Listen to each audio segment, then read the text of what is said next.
আচ্ছা, phrasal verb মনে রাখাটা কি বেশ কঠিন লাগে? চলুন না, আজ একটা মজার গল্পের মাধ্যমে ব্যাপারটা একদম সহজ করে ফেলি। মাত্র কয়েক মিনিটেই অ্যাট দিয়ে তৈরি ৮টা ফ্রেজাল ভার্ব আমরা শিখে নেব। তো গল্পের শুরুতেই পরিচয় হওয়া যাক আমাদের হিরোর সাথে।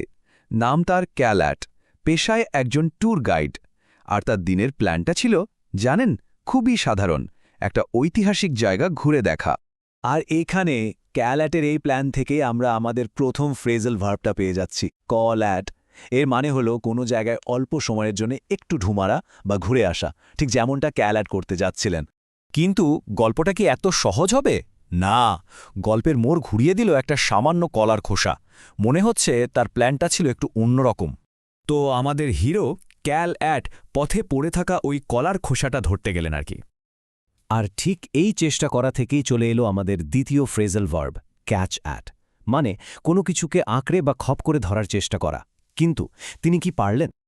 একদমই না, পারলেন না। উল্টো তিনি তার ব্যালেন্সটাই হারিয়ে ফেললেন, আর হাতের কাছে যা পান তাই ধরার চেষ্টা করছেন, কিন্তু কিছুই পাচ্ছেন না। দেখুন, কোনো কিছুর নাগাল পাওয়া বা ধরতে পারাকেই ইংরেজিতে বলে কাম্যাট। কিন্তু বেচারা ক্যালঅ্যাট তখন কোনো কিছুরই নাগাল পাচ্ছিলেন না। আর তারপর যা হওয়ার তাই হল, ধুম, একেবারে মাটিতে পড়লেন। দেখে মনে হচ্ছিল যেন কেউ কোনো নৈবেদ্য উৎসর্গ করেছে। আর এই যে এভাবে কারো পায়ে বা মাটিতে লুটিয়ে পড়া, এটাকে বলে ফলঅ্যাট। ক্যালঅ্যাটের অবস্থা তখন ঠিক তাই। কিন্তু আমাদের ক্যালঅ্যাট তো হার মানার পাত্র নন। পড়ে গেছেন তো কি হয়েছে, তিনি হামাগুড়ি দিয়ে কাছেই থাকা একটা শক্ত পাথরের দিকে এগোতে লাগলেন। আর এই যে অনেক চেষ্টার পরে কোনো কিছুর নাগাল পাওয়া, এটাকে বলে গেট অ্যাট। যাক, শেষমেশ ক্যালঅ্যাট পাথরটার নাগাল পেলেন। পাথরটা ধরে তিনি যেন নতুন করে শক্তি পেলেন। মনে মনে বললেন, না, আমি হাল ছাড়ব না, আমি এটা চালিয়েই যাব। আর কোনো কাজ এভাবে চালিয়ে যাওয়া বা লেগে থাকাকেই বলে কিপ অ্যাট। আমাদের ক্যালঅ্যাট কিন্তু বেশ প্রতিজ্ঞাবদ্ধ, তাই না বলুন? আর ঠিক যখন তিনি এত সিরিয়াস, তখনই ঘটল আরেকটা মজার ঘটনা।